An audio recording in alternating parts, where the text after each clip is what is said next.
happy September. It is officially apple season. So today I'm going to teach you how to make a very simple applesauce.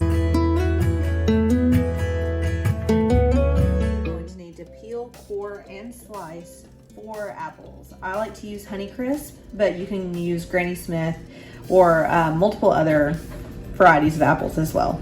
Next, you're gonna add 3/4 cup water, half teaspoon of ground cinnamon, and 1/4 teaspoon of ground ginger.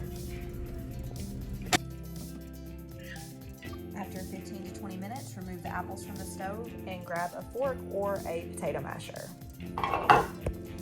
And now you're just going to mash the apples, just like you would potatoes for mashed potatoes or anything else. If you're using a fork, this is going to take just a little bit longer, but it is still a pretty simple process.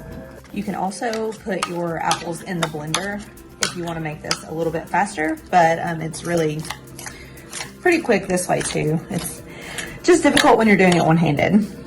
Now I like a chunky applesauce, so this is just perfect for me, but you could mash it longer if you like your applesauce just a little bit smoother.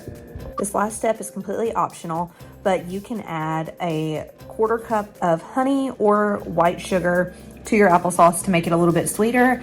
I actually like the way that this one turned out without the sweetener, so I'm gonna leave it as is.